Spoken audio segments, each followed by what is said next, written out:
Displacement and ionic product of water from the following data. जो कापा दिया था, lambda दिया था, 2 लैम्डा दिए थे। अल्फा निकाल सकते पहले बताओ, अल्फा कैसे निकलता है? Lambda m by lambda note m, वहां से अल्फा निकल जाएगा।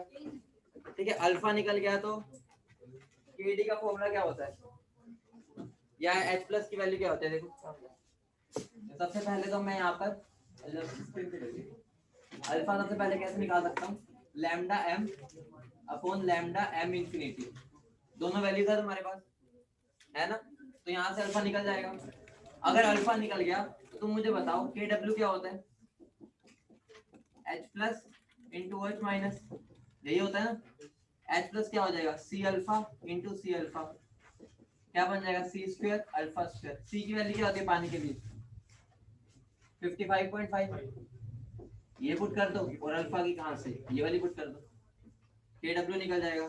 उसके पास क्या बचा, जो kd होता है वो क्या होता है, kw बाय वाटर कंसंट्रेशन, यही होता है। इसको सोल्व कर लो, ये निकल जाएगा। 3 चीजें तो पूछी थी, समझ गए? आसान था, इसमें कुछ नहीं था। बस जिसको ये याद ना आ रहा हो कि सी की वैल्यू क्या होती है, इसलिए दिक्कत हो रही हो। सी कभी देगा नहीं वाटर के लिए, वो यहीं से निकालना पड़ेगा। ये 55.5 होता है, पता ही है। क्या क्या भूल गया? पहले मुझे याद था, फिर इसने क्वेश्चन पूछ लिया ना, फिर मैं भूल गया। इसका एहसान मैं जिंदगी भर नहीं भूलूंगा, मेरी बहुत हेल्प करता है। समझ गया ना क्वेश्चन? सोल्व कर लो इसको, फटाफट क्या आंसर आ रहा है बता भी दो।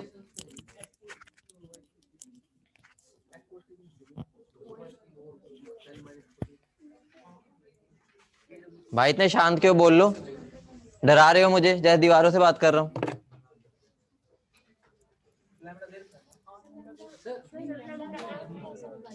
क्या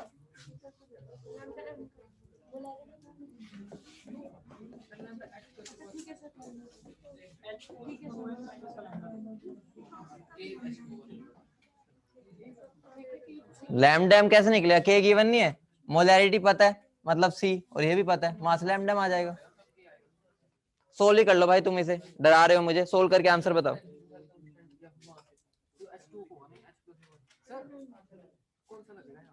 क्या चीज,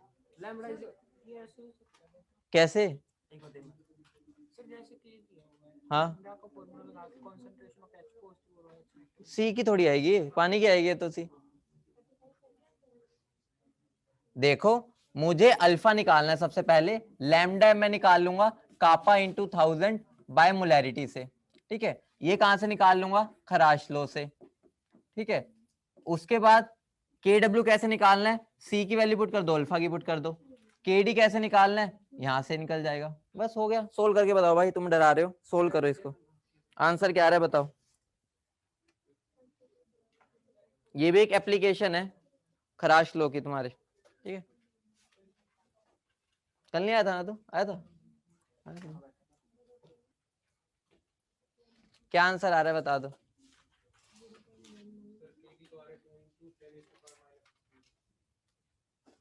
क्या चीज, केडी, अल्फा कितना है, 0.19 इंटू 10⁻⁻⁸ ठीक है, अल्फा आ रहा होगा 0.19 इंटू 10⁻⁻⁸, ये अल्फा आ जाएगा। बस वैल्यू पुट करनी है अब इसके अंदर, बस kw क्या बन जाएगा,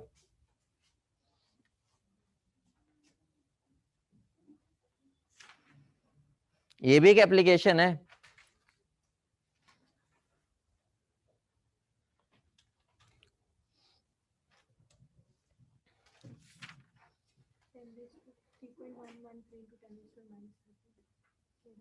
क्या बन गया आंसर, निकल गया ना, सबने कर लिया। अगला क्वेश्चन वो वाला कराए हो जो मैंने दिया था, AgCl वाला, सॉल्युबिलिटी कितनी आई है उसकी? ठीक है यार, इतना तो घर पे कर लिया करो, सिंपल था, बता भी दिया था। ठीक है, ये मेरा क्या आ गया, सॉल्युबिलिटी, तो KSP क्या आ जाएगा, इसका स्क्वायर कर देना बस। अगला क्वेश्चन लिख लो। धीरे धीरे जैसे पेपर पास आ रहा है, तुम्हारी एनर्जी कम दिख रही है भाई, ऐसे होता ही है, अगर ऐसे जाएगा तो क्या टेस्ट नहीं, वैसे भी the conductivity of a saturated solution, the conductivity of a saturated solution of CO2 FeCN6 is 2.06 into 10 raised to power minus 6 Simon per centimeter.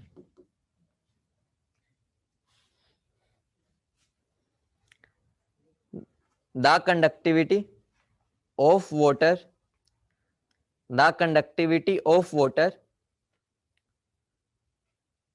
used to prepare the solution is 4.1 into 10 raised to power minus 7 Simon per centimeter.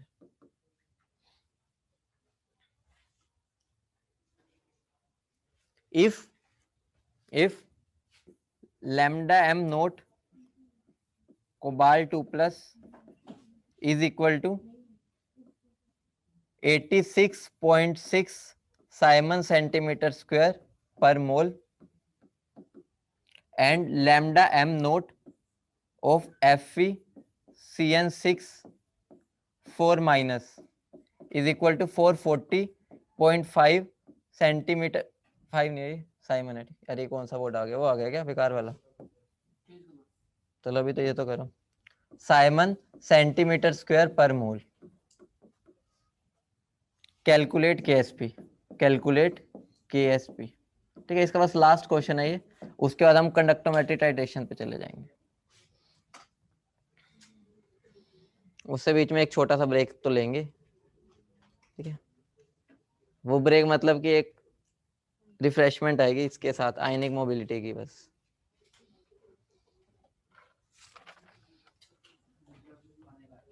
नहीं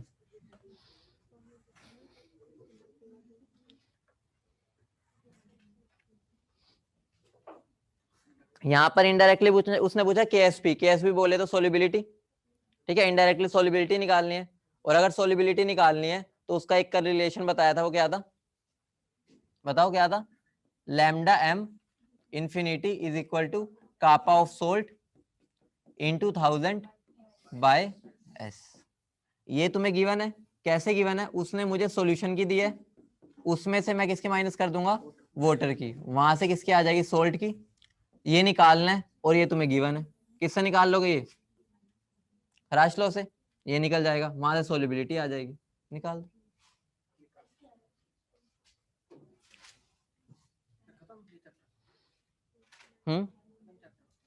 बस खत्म, मतलब आज खत्म हो जाएगा, खत्म तो नहीं, नया चैप्टर नए दिन से शुरू करेंगे।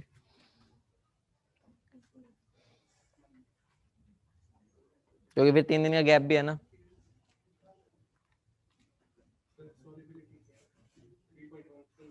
तुम बताओ यार, इसका मेरे पास आंसर नहीं है, तुम्हारा कॉमन आंसर आ जाए। कंसेप्ट तो यही है। एस की वैल्यू क्या आ रही है? 3.12। सबका यही आ रहा है, बस आंसर यही हो गया। तो के एस पी क्या हो जाएगा? 4s³। तो बस वैल्यू पुट करनी है इसके अंदर, ठीक है। मतलब मैं ये बताना चाहता था, पिछले क्वेश्चन में जो मैंने पिछला दिया था इस पे, वहां पर मुझे वाटर का गिवन नहीं था। अगर वाटर का गिवन नहीं था तो डायरेक्टली मैंने सोल्ट में ही वो पुट कर दिया था। लेकिन अब यहाँ पर मुझे वाटर का गिवन है, तो मैं सॉल्यूशन में से उसको माइनस करूंगा।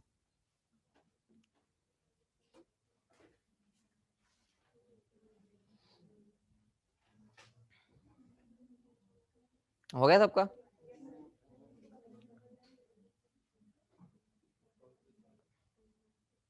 फोरेस्ट क्यों निकाल रहे हो क्या? बहुत मेहनती बच्चे यार तुम, दिल भरा है मेरा देख के। क्या आ रहा है? अब यस पे है तो 1 पॉइंट इंटू -16। चलो देख लेते हैं, वैसे इतना हमें तो यहाँ तक भी निकल गया बहुत है, ये तो वहां पर इजी वैल्यू ही होगी, उसकी टेंशन लेने की बात नहीं है।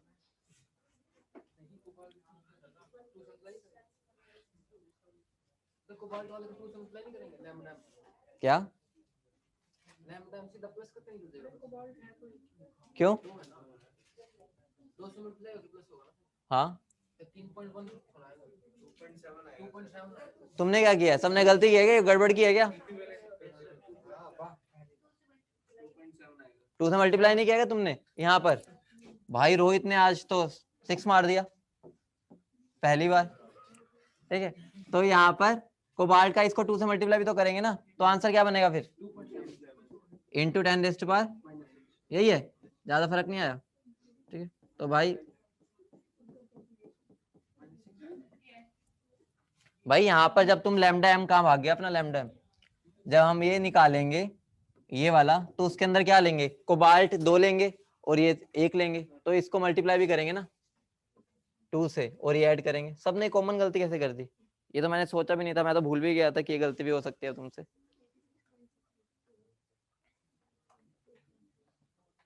ठीक है, कर लेना सोल्व, ऐसा कुछ नहीं है।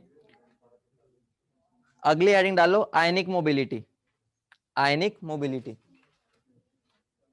तो हमने पहली क्लास में क्या बोला था, आयनिक मोबिलिटी क्या है, एक तरह वेलोसिटी की तरह ही है, बस थोड़ा सा फर्क होता है, वो फर्क को जान लेते हैं क्या होता है। आयनिक मोबिलिटी, शांत हो जाओ भाई अब। आयनिक मोबिलिटी, इसको हम म्यू से रिप्रेजेंट करते हैं। होता क्या, ध्यान से देख लो, कुछ भी नहीं है, हमें क्या करना है, स्पीड ऑफ आयन, क्या स्पीड ऑफ आयन को डिवाइड कर देना है, किससे, पोटेंशियल ग्रेडियंट से। किससे, पोटेंशियल ग्रेडियंट। पोटेंशियल ग्रेडियंट से जैसे हम उसको डिवाइड करेंगे, वो मेरा क्या दे देगा, आयनिक मोबिलिटी। और यहाँ पर पोटेंशियल ग्रेडियंट का मतलब क्या है, delta we by delta x. मतलब क्या हो गया, हमने एक मेरा मॉलिक्यूल चल रहा था, ठीक है, एक मेरा आयन चल रहा था, तो जब हम उसके ऊपर एक पोटेंशियल डिफरेंस अप्लाई कर देंगे, मान लो ये मेरी 2 इलेक्ट्रोड्स है, ठीक है, इसके बीच में मेरा आयन मूव कर रहा है और यहाँ पर मैंने उनको बैटरी से कनेक्ट कर रखा है ऐसे, तो अब यहाँ पर मेरा कितना इसके अंदर मैं चेंज ला रहा हूँ पोटेंशियल में, डिवाइड बाय इन दोनों के बीच का डिस्टेंस का डिफरेंस कितना है, तो वहां से मेरा क्या निकल जाता है, आयनिक मोबिलिटी।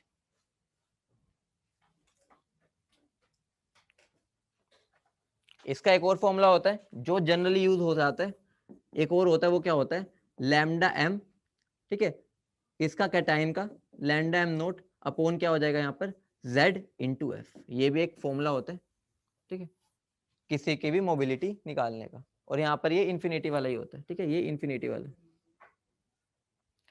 अगर हमें अनाइन की निकालने तो क्या हो जाएगा, lambda M infinity of anion divide by Z into F. इस पे इतना मैं इसलिए जोर नहीं दे रहा, बस पता होना चाहिए, ज्यादा इस पर न्यूमेरिकल आएगा तो बस वैल्यू पुट करने को कह देगा, उससे ज्यादा पूछ नहीं सकता, क्योंकि उतना तुम्हारे सिलेबस में होता ही नहीं, बस फॉर्मूला तुम्हें पता होना चाहिए, फॉर्मूला।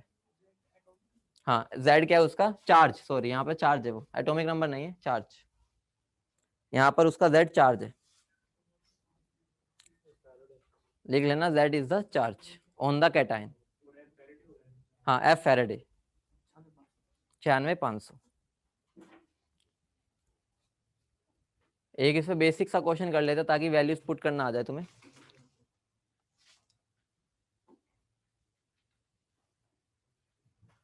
ठीक है, बस इसमें ज्यादा मैं इसलिए नहीं जा रहा क्योंकि हमारे सिलेबस में बस ये फॉर्मूला ही मैक्सिमम, इससे ज्यादा और कुछ नहीं हो सकता। अ dilute solution, a dilute solution of KCl, a dilute solution of KCl was placed, a dilute solution of KCl was placed between two platinum electrodes, between two platinum electrodes 10 centimeter apart, 10 centimeter apart, across which a potential difference, across which a potential difference of 6 volt, of 6 volt was applied, was applied. How far will a K plus ion, how far will a K plus ion move in 2 hours? Moves in 2 hours at 25 degree Celsius. At 25 degree Celsius. Lambda m infinity K plus का जो given है वो given है 73.52 Simon centimetre square पर मोल। ये lambda m infinity given है K plus का। उसने वैसे डिस्टेंस पूछा है ना, तो डिस्टेंस के लिए तुम्हें क्या चाहिए? एक तरह स्पीड, स्पीड निकल गई, उसको टाइम से मल्टीप्लाई कर देंगे, डिस्टेंस आ जाएगा। स्पीड कहां से निकलेगी? दो फॉर्मूलाज ही मैंने लिखवाया यहाँ पर, ठीक है। पोटेंशियल ग्रेडियंट मैंने दे दिया, ये भी दे दिया, ये भी दे दिया। स्पीड निकालनी है, इसको इक्वेट किसके कर सकता हूँ? इसके। ये पता है z क्या होगा 1, f भी पता है, तो दोनों को इक्वेट कर दो इक्वेशंस को और वहां से v की वैल्यू निकाल लो। मतलब हमें क्या करना है, v बाय पोटेंशियल ग्रेडियंट क्या हो गया? डेल्टा v, मतलब ये वोल्टेज वाला है, x इज इक्वल टू क्या हो जाएगा यहाँ पर?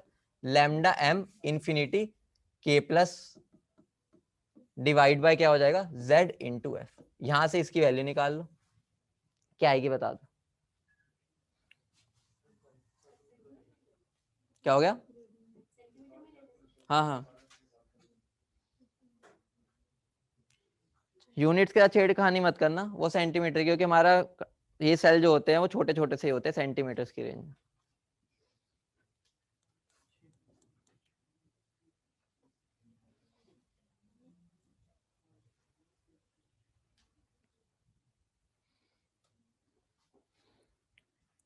जो क्वेश्चंस पूछे जाते हैं एग्जाम्स में हम 99% कर चुके हैं। कंडक्टोमेट्री में भी बहुत, मतलब क्वेश्चन पूछा जाता है तो मैक्सिमम ग्राफ पूछ लेता है, बस कौन सा होगा। मतलब 99% हमारी इलेक्ट्रोकेमिस्ट्री तो हो चुका है, बस आज जो छोटी मोटी चीजें बचे वही कंप्लीट करनी है बस। देख लो, तुम बताओगे, मेरे पास आंसर नहीं है। तो वैल्यूज बता देता हूँ क्या बनेगी। वोल्टेज ही क्या हो जाएगी? 6 है ना? नहीं, वोल्टेज कितना चेंज दिया मैंने? 6 वोल्ट है। और distance 10 is equal to lambda m, ये गिवन है कितने? 73.52। z की वैल्यू 1 और इसकी वैल्यू 96500। ठीक है, वहां से वेलोसिटी आ जाएगी, तो डिस्टेंस क्या होता है मेरा? Speed into time. ठीक है, स्पीड की वैल्यू पुट कर देना और टाइम को सेकंड में कर लेना, वहां से आंसर आ जाएगा। क्या आ रहा है? 3 पॉइंट, यूनिट क्या आ रही है?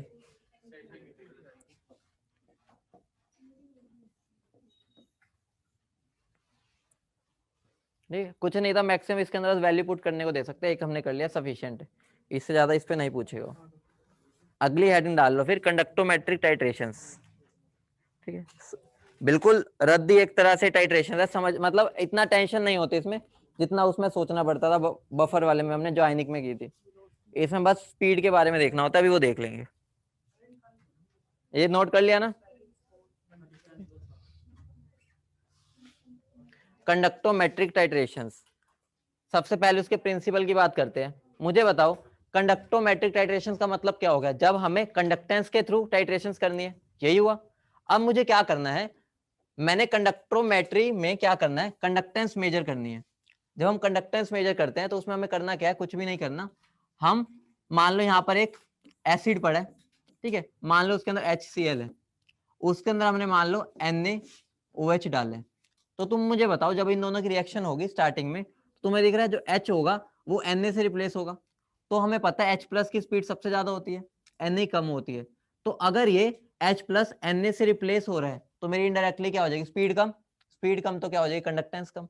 तो धीरे धीरे हम एक तरह से मोबिलिटी या वेलोसिटी की हेल्प से आयंस की हम कंडक्टेंस मेजर कर लेते हैं। तो उसके आधार से हमारे क्या बन जाते हैं? ग्राफ बन जाते हैं। किस किस के बीच में? कंडक्टेंस वर्सेस किसके बीच में बनता है? हमारा वॉल्यूम। जो हम यहाँ जनरली बेस या एसिड कुछ भी डालते हैं, जनरली हम बेस ही डालेंगे ऊपर से, जैसे हम एसिड बेस टाइट्रेशन में करते हैं। तो हमारा conductance versus volume of base added का जनरली ग्राफ बनता है। ठीक है, एसिड भी हो सकता है लेकिन ज्यादातर हमारा ही बेस ही होगा। हमें क्या करना है, जैसे जैसे कंडक्टेंस चेंज होती जा रही है उसके हिसाब से चलते जाना है और ग्राफ बन जाएगा। लेकिन उससे पहले एक चीज समझ लेते हैं, वो है ग्रोथस इफेक्ट। ठीक है, ग्रोथस इफेक्ट क्या कहता है उसको समझना ज्यादा जरूरी है। अगर मैं बोल रहा हूं मेरा पानी है, ठीक है, पानी में अगर मुझे रेस करवानी है, पानी के अंदर मुझे अगर रेस करवानी है और मैं पूछूं सबसे ज्यादा तेज कैटायन कौन भागेगा, तो आंसर है उसका खुद का जो कैटायन है, चाहे मैं बाहर से कोई भी डाल लूं, लेकिन H+ की स्पीड सबसे ज्यादा होगी पक्का, चाहे मैं कोई भी आयन ले लूं, ठीक है, हमेशा H+ की स्पीड ज्यादा होगी अगर मैं कैटायंस के टर्म में। और अगर मैं बात करूं अनाइंस में सबसे तेज कौन भागेगा, आंसर है OH-। मतलब क्या होगा, इसके अंदर मैं कोई भी अनाइन डाल दूं लेकिन जीतेगा हमेशा मेरा क्या, OH-। मतलब ये हो गया जिस जो सा सोलवेंट होता है उसको कैटायन और उसके अनाइन की सबसे ज्यादा स्पीड होती है। अगर मान लो मैंने अमोनिया ले लिया तो मतलब ये नहीं है अमोनिया के अंदर मेरा OH जीत जाएगा, वहां पर जीत H+ कैटायंस में जीतेगा और अनायंस में कौन जीतेगा, NH2-। मतलब क्या, एक तरह से वही अपना जैक लगवाएगा, अगर किसी को अपने बेटे की सरकारी नौकरी लगवानी है अपनी लगवाएगा ना, तो यहाँ पर सोलवेंट मेरा क्या है, यहाँ पर इसी के ऊपर डिपेंड करेगा कि मेरी फास्टेस्ट स्पीड किसकी होगी। अगर ये सोलवेंट ही है तो कैटायन में तो अभी भी यही आ गया और अनायन में मेरा ये आ गया। अगर मैं और कोई सोलवेंट ले लूंगा उसी का कैटायन फर्स्ट आएगा, उसी का अनायन भी फर्स्ट आएगा अगर मैं कंपेयर करूंगा। अब इसका रीजन समझना है, इसका रीजन क्या होता है, क्योंकि वो सबसे ज्यादा इंपॉर्टेंट है। रीजन की अगर मैं बात करूं, मान लो मेरे पानी के मॉलिक्यूल्स हैं, ठीक है, ये मेरे पानी के मॉलिक्यूल्स हैं, ठीक है, ये। अब मान लो यहाँ पर मैंने क्या लगा दिया, नेगेटिव इलेक्ट्रोड, और यहाँ पर लगा दिया मैंने पॉजिटिव इलेक्ट्रोड, ठीक है, यहाँ पे नेगेटिव यहाँ पे पॉजिटिव। अब मैंने क्या किया, मान लो यहाँ Na+ डाला, तो Na+ को अगर यहाँ तक जाना है तो घूमता हुआ जाएगा, पहुंचेगा यहाँ पर, ठीक है, मतलब कि उसकी जैसे स्पीड होगी उसके हिसाब से कंडक्टेंस आएगी। लेकिन जब H+ को जाना है, H+ है आलसी बिल्कुल मेरी तरह, ठीक है, वो क्या करेगा, यहाँ पर वो आलसपन दिखाएगा। वो क्या कहेगा, मान लो ये मेरा H+ है, वो कहेगा भाई मुझे जाने की जरूरत नहीं है, मैं ऐसे ही पहुंचा दूंगा, इसके लोन पेयर है, इससे मिलेगा, ठीक है। उसके बाद क्या होगा, ये H3O+, उसके बाद ये वाला जो है ये इसके पास इनडायरेक्टली कहाँ आ जाएगा, इसके लोन पेयर इसको पकड़ लेंगे, उसके बाद ये वाला कहाँ आ जाएगा, इसके लोन पे इसको पकड़ लेंगे, एंड में ये अपने आप यहाँ पर पहुंच गया। मतलब इसको खुद नहीं आना पड़ा, लेकिन इसने H+ आगे क्या कर दिया, ट्रांसफर करता गया। उसी को हम क्या बोलते हैं, ग्रोथर्स इफेक्ट। ग्रोथर्स इफेक्ट। तो ग्रोथर्स इफेक्ट क्या है, H+ जिसका सोलवेंट होता है, अगर उसके खुद के आयंस ने वहां तक पहुंचना है तो उसे चल के नहीं जाना पड़ेगा, जैसे ये वाले आयंस गए थे, वो अपना इस मैकेनिज्म से चला जाता है। H+ इस लोन पेयर से जुड़ा, अगला H+ यहां से जुड़ा, अगला H+ यहाँ, अभी H+ रिलीज और ये यहाँ पर अपने आप पहुंच गया। मतलब कुछ यहाँ पर चलना फिरना नहीं पड़ा उसको कि मैं यहाँ तक पहुंचू। समझ गए इतनी बात, इसको हम क्या बोलते हैं, ग्रोथर्स इफेक्ट। तो एक बात लिख लो नोट्स में, the ions of the respective solvent, the ions of the respective solvent have the highest mobility,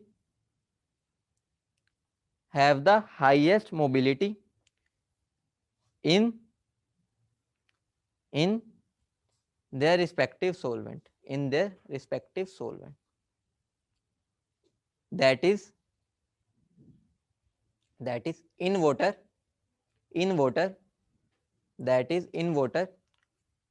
among all cations, H+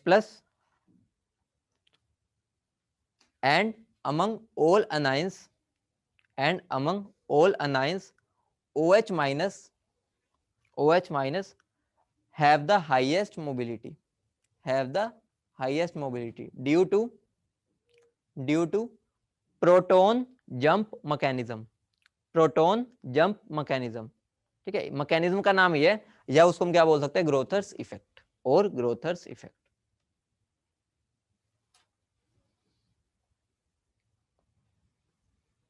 उसके बाद हेडिंग डाल लो प्रिंसिपल। ये थोड़ा थ्योरेटिकल चीज है, इसके जो समझाना है बस ग्राफ को एक बार देख के रीड करना आना चाहिए।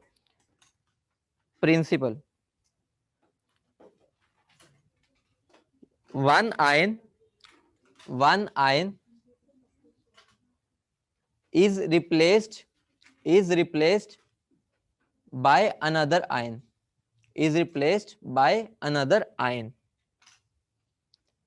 and the conductivity of solution may increase or decrease may increase or decrease depending on the mobility of ions, depending on the mobility of ions। ठीक है, तो अभी जो हमने समझा वो बस एक बार सारा लिख लिया हमने, क्योंकि इसको ऐसे याद रखना मुश्किल है। ग्राफ्स को कितना लिखोगे उसके बारे में समझने के लिए थोड़ा बहुत थ्योरी चाहिए,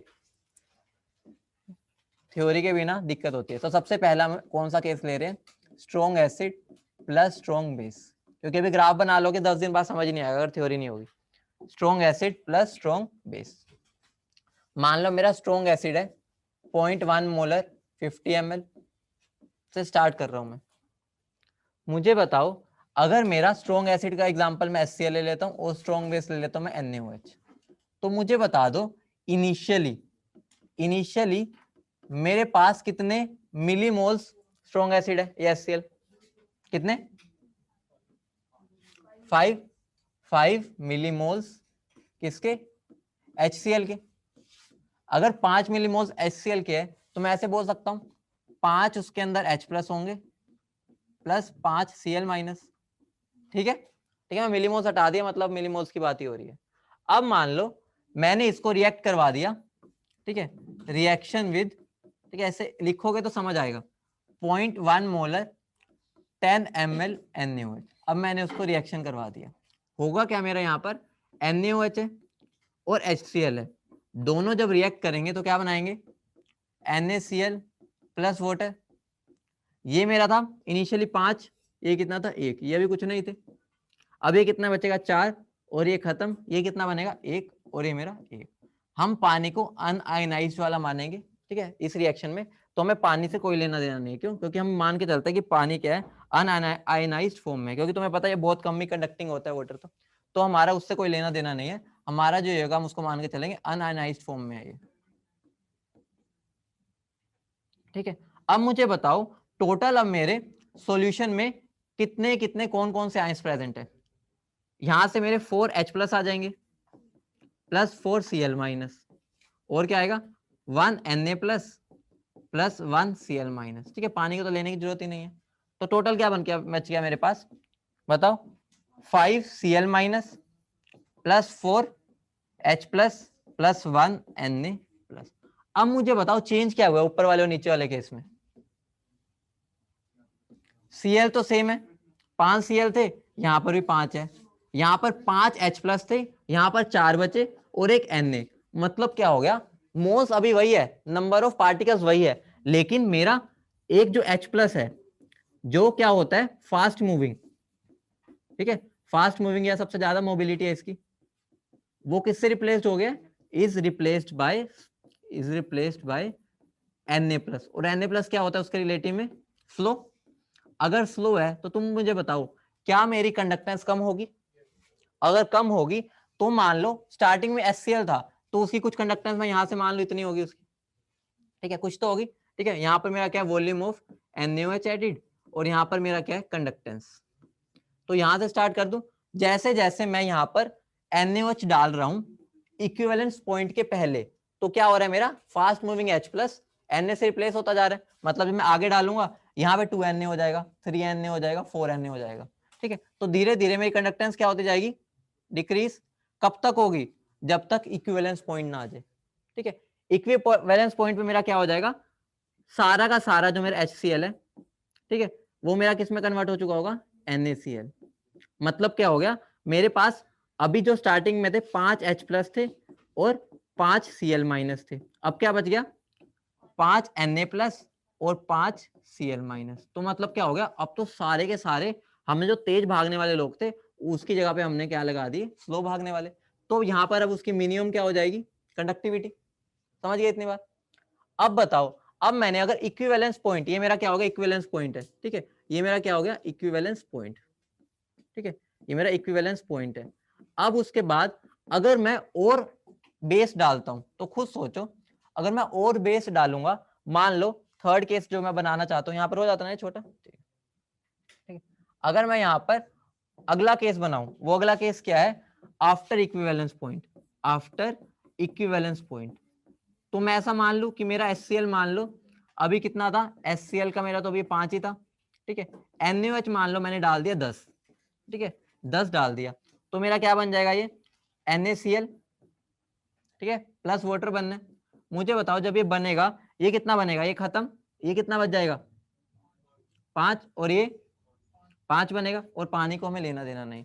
तो स्टार्टिंग में अब मैं क्या देख सकता हूँ, NaCl तो आया ही आया है 5, साथ में मेरा कौन बच गया NaOH, और NaOH के पास कौन है OH माइनस, और वो क्या होता है फास्ट मूविंग।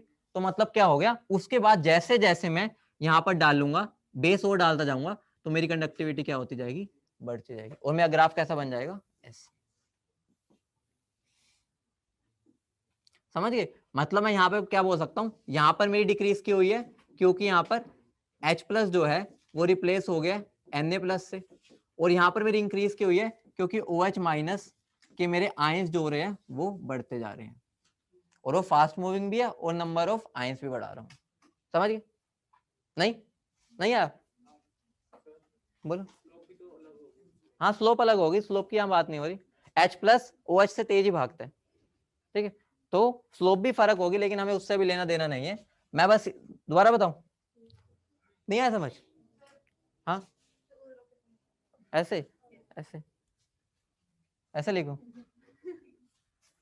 अरे मैं ये बता रहा था स्टार्टिंग में मेरा क्या है उसके अंदर HCl है, तो HCl के सीधा मैं देख सकता हूँ मेरे पास कितने H प्लस है और Cl माइनस है, क्योंकि कंडक्टिविटी किससे डिपेंड करती है, नंबर पर डिपेंड करती है और उसकी मोबिलिटी पर डिपेंड करती है, दो ही चीजों पर करती है। स्टार्टिंग में मेरे पास 5 H प्लस है 5 Cl माइनस, अब मान लो मैंने उसके अंदर एक NaOH डाला, वो रिएक्ट करेगा, रिएक्शन करा दो, ये 4 बचा और ये 1 बनेगा। अब देखो टोटल तुम्हारे पास कितने आयंस बचे, 5 Cl 4 H प्लस और एक Na। अब इन दोनों में डिफरेंस क्या आ रहा है तुम्हें, Cl तो कॉमन है, यहाँ 5 H प्लस थे यहाँ 4 बचे और साथ में एक Na हो गया, तो मतलब क्या हो गया, एक फास्ट मूविंग जो बंदा था उसको मैंने एक बूढ़े लोग से बिठा दिया, मतलब Na प्लस। अगर वो स्लो होगा तो आराम से भागेगा, तो आराम से भागेगा तो कंडक्टिविटी कम होगी। अब मान लो मैंने 2 कर दिया, तो यहाँ पर मेरा क्या हो जाएगा भाई 2, यहाँ पर अभी मेरे 3 H प्लस हो जाएंगे 2 Na, धीरे धीरे क्या होता जाएगा इक्विवेलेंस पॉइंट तक मेरे यहाँ पर सारे Na प्लस में कन्वर्ट हो जाएंगे और 5 Na बन जाएंगे, तो मिनिमम हो जाएगी हमारी। उसके बाद जब मैं NaOH डालूंगा तो NaOH डालने से मेरे नंबर ऑफ आयंस भी बढ़ जाएंगे और OH भी आ जाएगा, जो भाई तेज भागने वाला घोड़ा है, तो इसका मतलब मेरी अब कंडक्टिविटी क्या हो जाएगी, बढ़ती जाएगी, ठीक है। तो इसको लिखना बेटर रहेगा वरना आगे जाके दिक्कत हो जाती है, जैसे तुम लिख सकते हो तुम्हारी मर्जी है, मैंने फिर भी यहाँ पर सब लिख ही दिया क्या हो रहा है, क्योंकि अगले केसेस में मैं ये लिखना कम कर दूंगा, इसी में तुम्हें सब समझना पड़ेगा क्योंकि फिर कॉम्प्लिकेटेड हो जाता है लिखना उधर।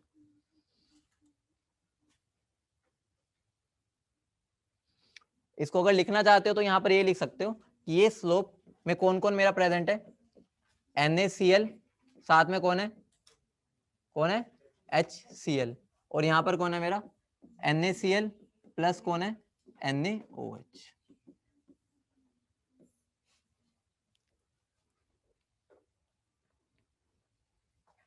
कंडक्टोमेट्रिक टाइटेशन को दिल पे बिल्कुल ना लेना, हल्की सी कोई दिक्कत होती है, 4 ग्राफ ही है उससे ज्यादा नहीं है, 3-4 बार अपने आप को समझाने की कोशिश करोगे समझ आ जाएंगे। एक को मैंने बिल्कुल डिटेल में बताया, आगे जाके अब हम इसको ऐसे नहीं लिखेंगे कितने टूट रहे हैं, उसके बाद कंसेप्चुअली समझेंगे कि रिप्लेसमेंट हो रही है क्या हो रहा है, क्योंकि फिर ज्यादा कॉम्प्लिकेटेड हो जाएगा उससे। बना लिया ये, हाँ बना लो, जो लिखना लिख लो, दोबारा बोल रहा हूँ ये 100% बताता हूँ, अगर मैं 10 दिन बाद तुमसे पूछूंगा तो मैं ग्राफ को एक्सप्लेन नहीं कर पाओगे, तो अपनी भाषा में जो लिखना चाहते हो लिख लेना तुम्हारी कन्वीनियंस के लिए। क्या, वो मैंने ये बताना था जो आयनिक मोबिलिटी थी ना, तो तब मैंने बोल दिया था ना सीधा कंडक्टोमेट्री आएगा, तो बीच में वो वाला पार्ट भी डालना था ना। लिख लिया, अगला लिख लो, weak acid versus strong base, weak acid versus strong base. तो देखो अगर मुझे weak acid versus strong base लेना है तो ऑब्वियस सी बात है कौन सा ले लूं वीक एसिड, तो मैं यहां ले लेता हूं CH3COH और साथ में क्या ले लूंगा NaOH। तो अब देखो स्टार्टिंग में मेरा कौन प्रेजेंट है, एसिटिक एसिड, ठीक है, एसिडिक एसिड प्रेजेंट है, इसमें मैं ज्यादा थियोरेटिकली नहीं जाऊंगा, ठीक है, मतलब मैथमेटिकल जो हम लिखते हैं समझा देता हूँ हो क्या रहे। तो यहाँ पर क्या हो जाएगा वॉल्यूम ऑफ NaOH एडिड। तुम मुझे बताओ स्टार्टिंग में जब CH3CO माइनस होगा, ऑब्वियस सी बात है स्ट्रॉन्ग से तो उसकी कम कुछ कंडक्टिविटी होगी, ठीक है। HCl से तो कम होगी क्योंकि वो क्या होता है, वीक होता है। ठीक है, उसके बाद मैंने क्या किया यहाँ पर, मैंने इसके अंदर CH3COOH में, ठीक है, क्या डाल दिया, NaOH। मान लो इसको भी ये बोल दूं 10 मिलीमोल थे, मान लो स्टार्टिंग में, मैंने मान लो यहाँ पर 1 मिलीमोल डाला, तो मेरी रिएक्शन जो होगी क्या बनेगा, CH3COO Na plus water. Water का हमें लेना देना नहीं है, ठीक है, उससे वो ज्यादा आयनाइज होता ही नहीं। तो जब रिएक्शन होगी तो ये 9 बचेगा, ये खत्म, और ये कितना, 1। मुझे बताओ क्या मेरे सॉल्यूशन में एक वीक एसिड है और उसका एक कॉन्जुगेट बेस है। तो स्टार्टिंग में क्या हो जाएगा, इसकी वजह से एक तो ये पहले कम हो रहा है, तो थोड़ी सी हल्की सी, बहुत माइन्यूट सी पहले थोड़ा सा गिरावट आती है, थोड़ी सी बिल्कुल, ठीक है। उसके बाद भी अगर मैं मान लो यहाँ पर अब क्या कर दूं, 8 हो गए, ठीक है, ये 2 हो जाएंगे, ऐसे बढ़ाता जाऊंगा, ये 7 होंगे, ये 3 होते जाएंगे, ऐसा होता जाएगा। वहां पर क्या होगा मेरा, अभी यहाँ पर कॉमन आयन लग रहा है, अभी भी लग रहा है, लेकिन मेरा जो वीक इलेक्ट्रोलाइट है वो स्ट्रॉन्ग इलेक्ट्रोलाइट में कन्वर्ट भी तो हो रहा है, सोल्ट है ना, ये स्ट्रॉन्ग में हो रहा है, तो इसका मतलब मोबिलिटी तो उनकी ज्यादा होगी, टूटेंगे भी ज्यादा, आयंस भी ज्यादा देंगे। तो उसके बाद मेरा क्या होगा, इनका क्या होगा, इंक्रीज। इस इंक्रीज का रीजन क्या है कि अब यहां पर मेरा कौन कौन है प्रेजेंट, CH3COOH प्लस CH3COONA। इतनी बात क्लियर है। कैसे हुआ, पहले कम क्यों हुआ, due to common ion effect, common ion effect, क्योंकि उसने उसका डिसोसिएशन कम कर दिया। जैसे ये टूटा, उसने कहा भाई अपने घर में इसने क्या कर दिया, कबाड़ा कर दिया, इसको और डिसोसिएशन कम कर दिया। डिसोसिएशन कम मतलब नंबर ऑफ आयंस कम, तो मेरा हल्का सा पहले डिक्रीज होता है। ठीक है, समझ गए इतनी बात। हाँ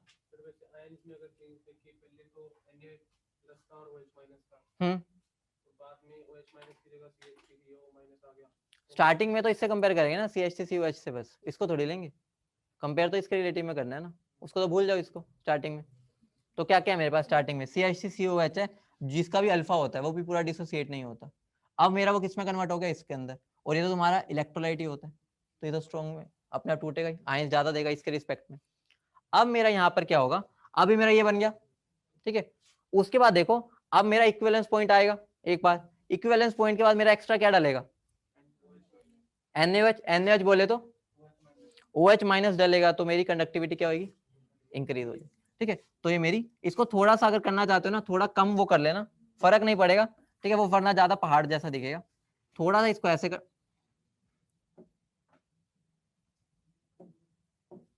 ऐसे करके थोड़ा सा इसको ऐसे लेके जाना, और उसके बाद मेरा क्या हो जाएगा, बड़ा इंक्रीज। ये मुझे क्या बताएगा कि अब ये मेरा ज्यादा इंक्रीज हो रहा है। ये मेरा थोड़ा सा छोटा इंक्रीज था, ये किसकी वजह से था, CH3COH प्लस CH3CONA, और ये किसकी वजह से, CH3CONA, और कौन होगा, NaOH। ठीक है, तो और स्टार्टिंग में डिक्रीज क्यों हुई, due to common ion effect. लग यहाँ पे भी रहे, लेकिन यहाँ पर नंबर ऑफ आयंस डोमिनेट कर जाते हैं।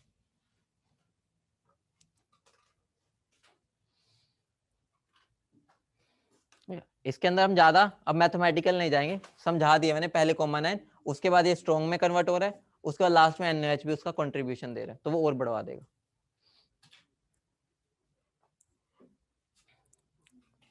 ठीक है, समझ आ गया इतना, नहीं आया दोबारा बता देता हूँ, कोई दिक्कत नहीं है, लेकिन अच्छे समझ लेना, इसमें गलती नहीं होनी चाहिए, है सिंपल सी चीज।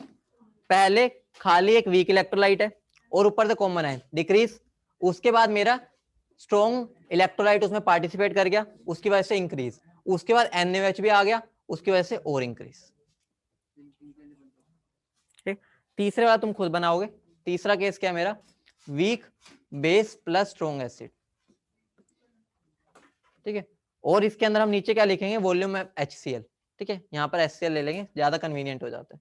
तो वीक बेस कौन सा लोगे, NH4OH, और साथ में क्या लोगे, HCl, और ग्राफ किस किस के बीच में बनाएंगे, वॉल्यूम ऑफ HCl एडिड, और यहाँ पर कंडक्टेंस। बना दो, अपने आप बनाना, सोच के बनाना, सही होगा तो समझ लो, समझ गए।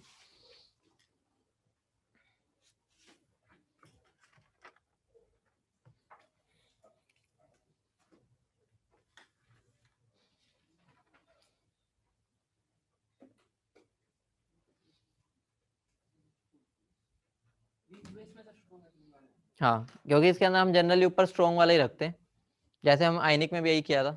इस केस में आने पे हम नीचे से रिप्लेसमेंट दे देते हैं।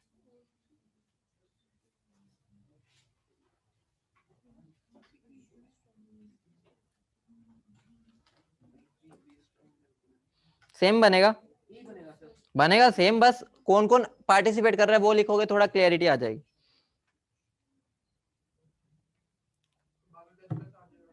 यहाँ H प्लस आ जाएगा तो बढ़ा देगा, जैसे पहले बिल्कुल सेम है, बस अब यहाँ पर जो हमने लेबलिंग की थी वो अलग हो जाएगी बस।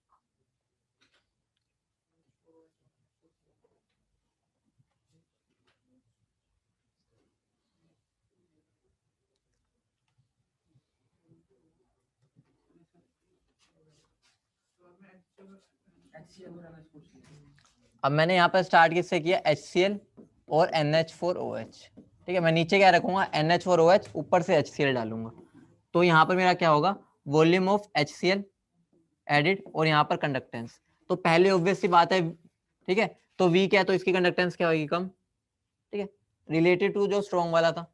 उसके बाद स्टार्टिंग में मेरा क्या हो जाएगा, प्रेजेंट कौन हो जाएगा साथ में, NH4Cl, और वो इस पे क्या लगाएगा, कॉमन आयन। कॉमन आयन लगाएगा तो क्या होगा, डिसोसिएशन कम करेगा, जिसकी वजह से कंडक्टेंस क्या हो जाएगी, कम, क्योंकि नंबर ऑफ आयंस। लेकिन उसके बाद क्या होएगा, वो इतना सह नहीं पाएगा, कहेगा भाई नंबर ऑफ आयंस अब डोमिनेट करने लग जाएंगे, फिर मेरी कंडक्टेंस क्या होगी, बढ़ेगी। उसके बाद मेरा HCl भी आ जाएगा तो कंडक्टेंस और बढ़ जाएगी।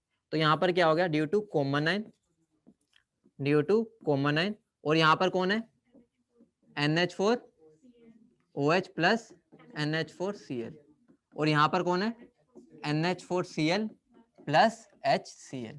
तो यहाँ पर ये वाले जो महाशय जी आए हैं, इन्होंने बिल्कुल चकदे फट्टे कर दिए और हमारी कंडक्टेंस को ज्यादा इंक्रीज कर दिया।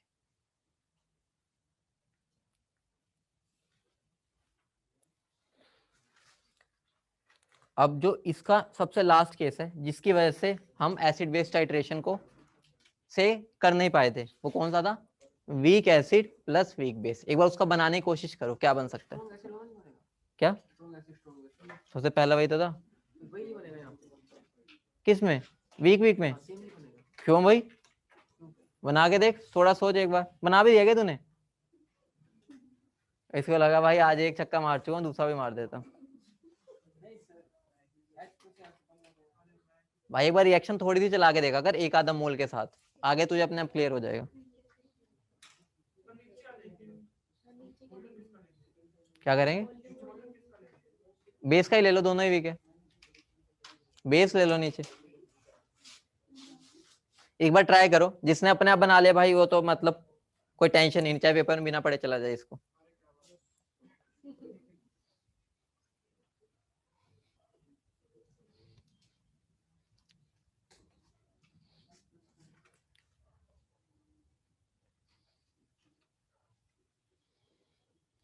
तुम्हारे पे दो चीजें होंगी देखना, एक बार क्या होगा, मेरे एसिड के अंदर बफर धीरे धीरे बन रहा है, और एक बफर के अंदर बाहर से एसिड डल रहा है या बेस डल रहा है, तो दोनों अलग बात होगी ना। एक तरह से एसिड के अंदर पानी डालना और पानी के अंदर एसिड डालना, धीरे धीरे फर्क होता है ना। हम क्या बोलते हैं, कैसे डालना चाहिए हमें, एसिड में पानी या पानी में एसिड, क्यों, क्योंकि अगर एसिड में पानी डालोगे तो ब्लास्ट हो सकता है, क्योंकि हम धीरे धीरे एसिड डालेंगे ऊपर से। तो वैसे यहाँ पर भी दो सीन बनेंगे, बस हिंट दिया हल्का सा, अब ट्राई करो।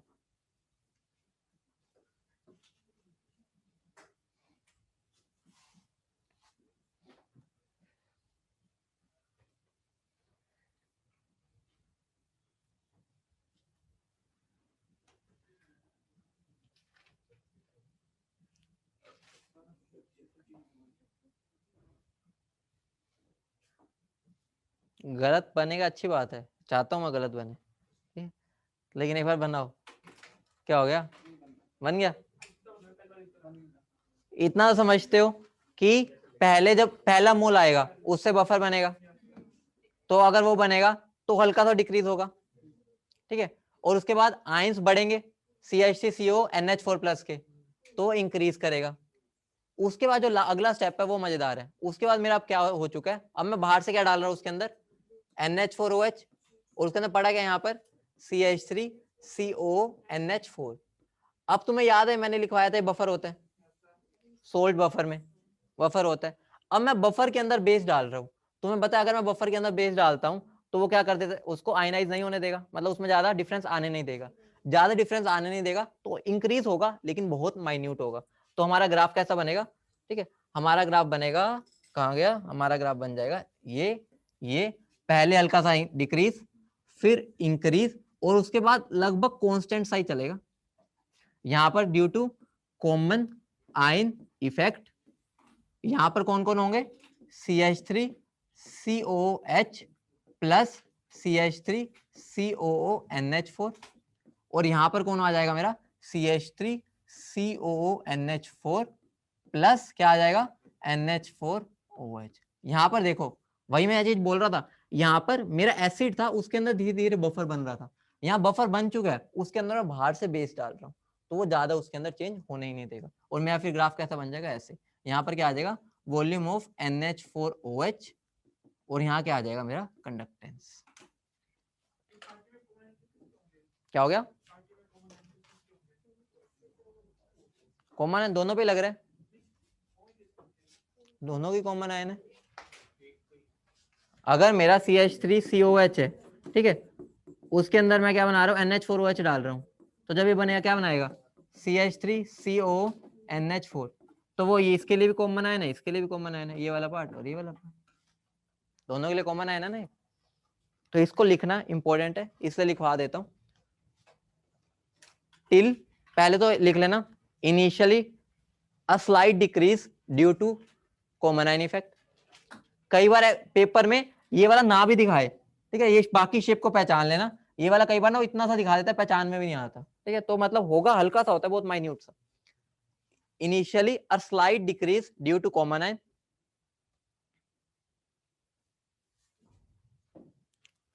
till equivalence point, till equivalence point conductivity increases due to increase in number of ions, due to increase in number of ions, due to strong electrolyte, CH3 COONH4, CH3 COONH4. After equivalence point, due to common ion effect, dissociation of added NH4OH will be very less, so not further significant increase in conductivity will be observed.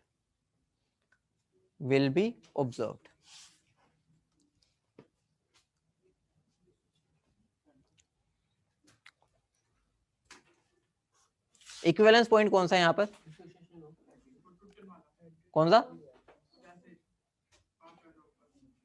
ये वाला, ये equivalence point, ये होगा ना, ये तो इतना सा था, ठीक है। तो मेन यहाँ पर जाके मेरा पूरा न्यूट्रलाइजेशन हुआ था ना, उसके बाद मेरा आगे जाकर NaOH डलना स्टार्ट हुआ था। खत्म कहाँ, अब एक दो तुम बनाओगे ना, हमें सारे केसेस बनाने हैं। कहाँ बने, अगला लिखो, नहीं अभी दो और है, लिखो मिक्सचर ऑफ, यहाँ पर अब तुम्हें ये आएगा ना जो तुमने सीखा, अप्लाई कर पा रहे हो, mixture of strong acid plus week acid versus strong base. अब देखते हैं क्या तुमने खिचड़ी बनाई है अपने दिमाग में। मतलब क्या होगा, मैं HCl लूंगा कंटेनर में, और क्या लूंगा, CH3COOH, उसको टाइट्रेट किसके से करूंगा मैं, NaOH के साथ, ठीक है। ये मेरी क्या होगी, ब्यूरेट, पता है ना ब्यूरेट क्या होती है, ठीक है। और यहाँ पर मेरा कंटेनर में क्या है, ये दोनों। थोड़ा सा हिंट देना चाहूंगा, तुम मुझे बताओ, अगर दो बंदे खड़े हैं, एक वीक एक स्ट्रॉन्ग, ठीक है, और स्ट्रॉन्ग आ रहा है, तो पहले किससे रिएक्ट करेगा, वो स्ट्रॉन्ग से, स्ट्रॉन्ग को पहले खत्म करेगा, उसके बाद वीक से लड़ने जाएगा, ठीक है। इतना हिंट दे दिया, अब बनाओ। अगर NaOH पहले HCl के साथ लड़ रहा है तो जो फर्स्ट वाला था पहले वैसा बनेगा पार्ट।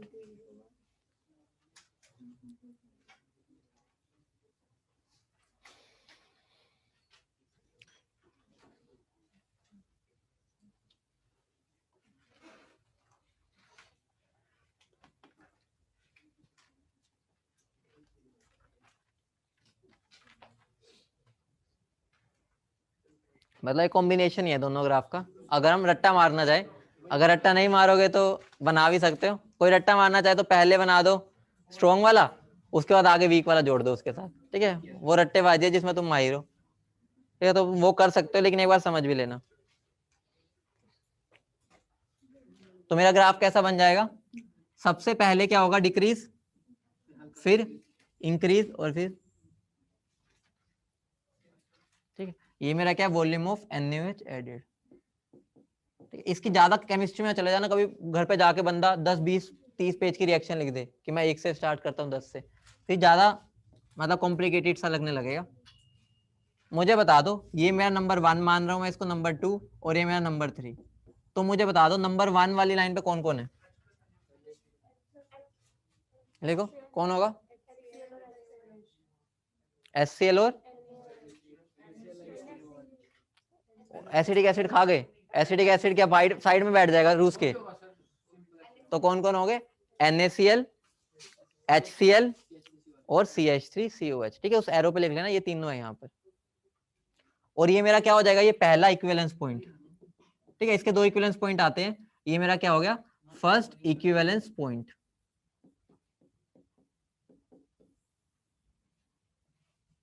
सेकंड में कौन कौन प्रेजेंट होगा, अच्छा NaCl और COH, CH3CON। तो तीसरे दूसरे में कौन कौन प्रेजेंट हो जाएगा अब यहाँ पर, NaCl और CH3CONa, और क्या हो जाएगा, CH3COH। मैं इसके ज्यादा डीप में नहीं जा रहा कि रिएक्शन पूरी करवाऊं, फिर डर जाओगे, इसलिए बस थोड़ा बहुत इसमें बचा क्या क्या वो थोड़ा माइंड से लगाना पड़ेगा। तीसरे में कौन कौन होगा,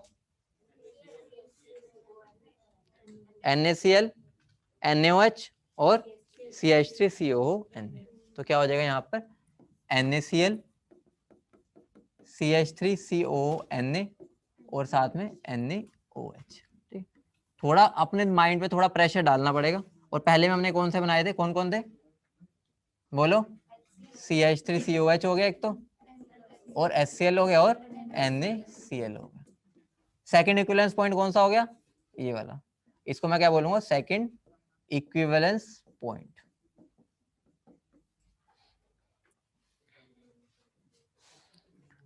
अब बस लास्ट ग्राफ है प्रेसिपिटेशन रिएक्शंस का। छुट्टी तो नहीं, क्या टाइम है अभी, देख लेंगे, चलो बनाओ तो। Precipitation titrations, precipitation titrations, precipitation titrations.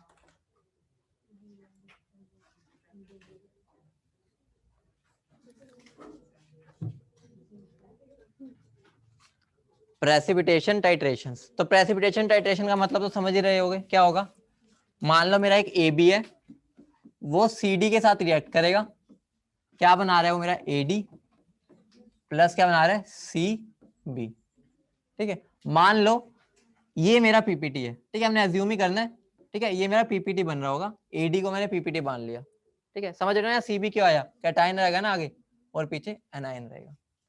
अब मान लो इनिशियली, ठीक है, इनिशियली मेरे 5 मोल थे, ठीक है। तो मुझे बताओ मेरे पास टोटल कैटायन एनायन कितने थे, A+5 और B- कितने थे 5। अब मान लो मैंने इसको 1 मोल से रिएक्ट करवा दिया, ठीक है। तो ये कितना बनेगा 4, ये खत्म, ये कितना बनेगा 1, और ये 1। अब मुझे बताओ क्या ये आयंस में कंट्रीब्यूट करेगा, PPT है, ठीक है, PPT तो डीट बन रहा है 1 नंबर का, ठीक है, वो तो हिलेगा भी नहीं, तो इसको तो मैं काउंट करना ही नहीं। अब मैं देखता हूँ मेरे पास टोटल क्या क्या बचा, 4 बचे A+, 4 बचे B- और 1 C+ और 1 B-। तो टोटल मेरे पास क्या क्या बच गया, 4A+ plus 5 B minus plus 1 C minus C plus. अब चेंज क्या दिख रहा है मुझे, यहां पर मेरे 5 बी थे, यहाँ कितने 5 ही है, 5 ए थे, यहाँ कितने हो गए 4, साथ में क्या आ गया मेरा 1 सी। अब हमें क्या बता कि बी ज्यादा तेज कौन है, ए है या सी है। तो यहाँ पर 3 केस बन सकते हैं। 3 केस क्या है, 3 केस ये है, मैं मान लू कि मेरा जो ए की मोबिलिटी है, ठीक है, मोबिलिटी ऑफ ए वो ज्यादा है मोबिलिटी ऑफ सी से, मान सकता हूं। और दूसरा क्या मान रहा हूं, मोबिलिटी ऑफ ए प्लस वो इक्वल हो सकते हैं मोबिलिटी ऑफ सी प्लस से। और तीसरा क्या है, मोबिलिटी ऑफ ए प्लस वो छोटी है मोबिलिटी ऑफ सी प्लस से। अब तीनों ग्राफ बना के एक बार खुद सोचो कैसा ग्राफ बनेगा, ठीक है, थोड़ा सा दिमाग लगाओ तभी सीखोगे।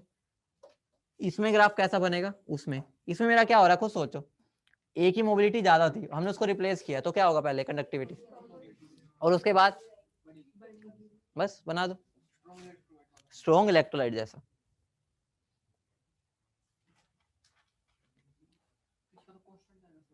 क्या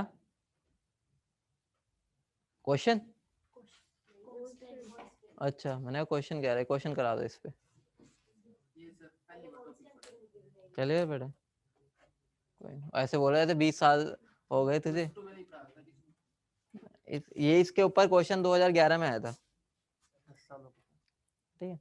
तो अब ध्यान से देखना, दोबारा बता देता हूं, पहले आयंस देख लो इसमें कितने थे, ये हो गए। अब रिएक्शन के बाद मेरे पास कितने बचे, ये हो गए।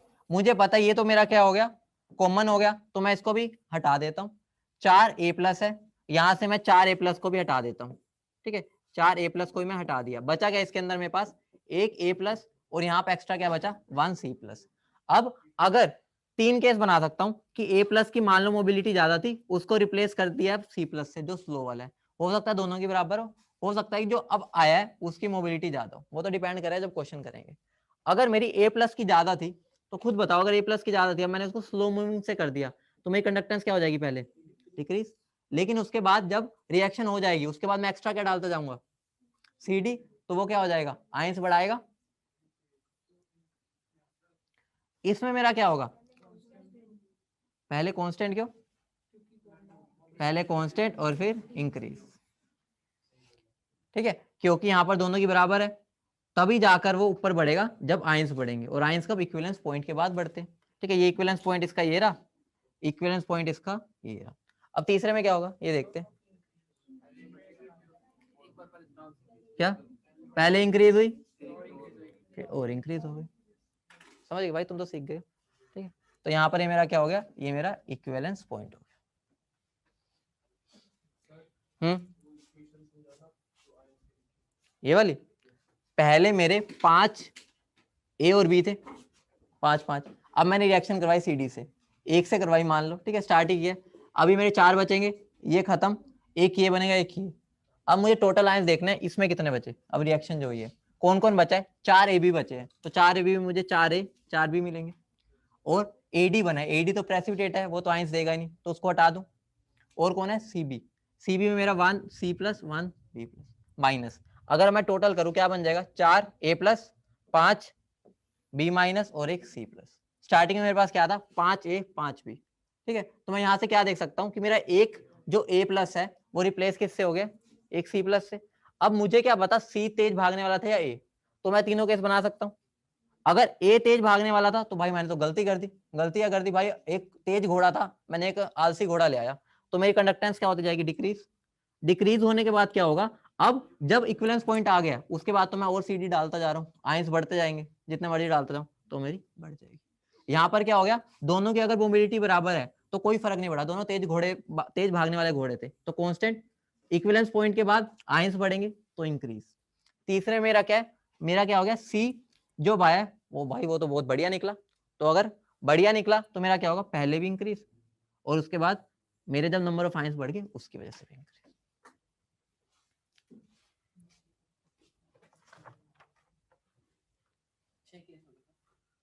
एक क्वेश्चन लिख लो वो जो आया था तुम्हारे उसमें 2011 वाला है, जेई, तो भाई तुम अलग क्यों मानते हो, जब मैं बोलता तुम्हें दुख होता है कि सर आप बेइज्जती कर रहे हो हमारी, लिख लो, which of the following is the correct, which of the following is the correct representation, which of the following is correct representation of conductometric curve, conductometric curve। ठीक है, नीचे क्या ले लो, HCl, वो KCl सॉरी, और ऊपर से क्या डालेंगे हम इसके अंदर, AgNO3। ठीक, दे रहा हूं भाई, क्वेश्चन तो लिखवाने दे। ठीक है, तो जो ऑप्शंस है मेरे, ऑप्शंस इस प्रकार हैं। ठीक है, ऑप्शंस इस प्रकार है।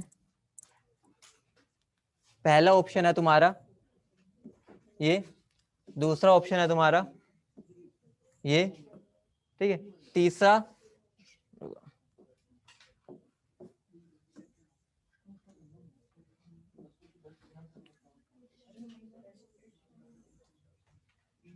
अगला है मेरा। ठीक है, और जो लास्ट है मेरा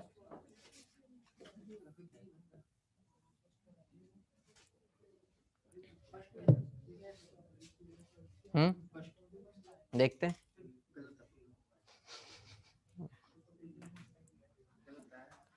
पहले रिएक्शन लिखो एक बार, वहां से समझाता हूँ। मतलब इसको जिसने कंसेप्ट, जो थोड़ा सा दिमाग लगाया होगा ना, जिसने इलेक्ट्रोकेमिस्ट्री में हर चीज को समझा अच्छे से, तो वो तो कर जाएगा, वरना ये मुश्किल है थोड़ा सा क्वेश्चन। पीपीटी किसका बना है, बचा क्या साथ में। ठीक है, तो यहाँ पे मेरा क्या होगा, KCl प्लस क्या होगा, AgNO3, क्या रिएक्ट करके बनाएंगे, AgCl प्लस KNO3, यही बनेगा। मान लो स्टार्टिंग में मेरा 5 था, वैसे चले। ठीक है, 5 था, और ये मेरा मान लो अभी 1 से स्टार्ट कर दिया। ठीक है, तो ये मेरा क्या होगा, 4, ये खत्म, ये तो प्रेसिपिटेट है तो इसका कुछ लेना देना ही नहीं, और ये 1। तो इन द एंड मुझे क्या पता चला, मेरा रिप्लेसमेंट क्या है, किसकी हुई है, Cl से NO3। अब मुझे ये पता करना है कि तेज कौन है, Cl या NO3। ठीक है, आंसर किसने कहा Cl माइनस, छोटा दिख रहा है ऐसी, इस वजह से। हाँ, तो सोलवेंट, KCl सोलवेंट थोड़ी है, बना तो पानी हुआ है ना इसमें, पानी में बनाते हैं KCl का सोलवेंट मिलता है बना बनाया, सोलवेंट थोड़ी है। ठीक है, तो यहाँ पर एक बेसिक फंडा लगना है, याद है सोल्ट ब्रिज की थी। सोल्ट ब्रिज में हम क्या बोलते हैं, हम वही इलेक्ट्रोलाइट यूज करते हैं जिनकी सेम मोबिलिटी होती है, और उसके अंदर मेरे इलेक्ट्रोलाइट में कौन कौन नाम आते हैं, KCl, KNO3 आते हैं।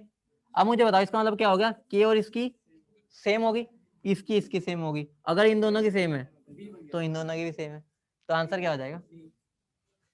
ठीक है भाई, बेसिक फंडा लगना था, क्योंकि जो ऐसे सोचेगा कि भाई Cl छोटा लग रहा है तो तेज भागता होगा, ठीक है, ऐसा सोचेगा तो वहां गड़बड़ हो जाएगी। क्या समझ गए ना कैसे बनाए फोर्थ।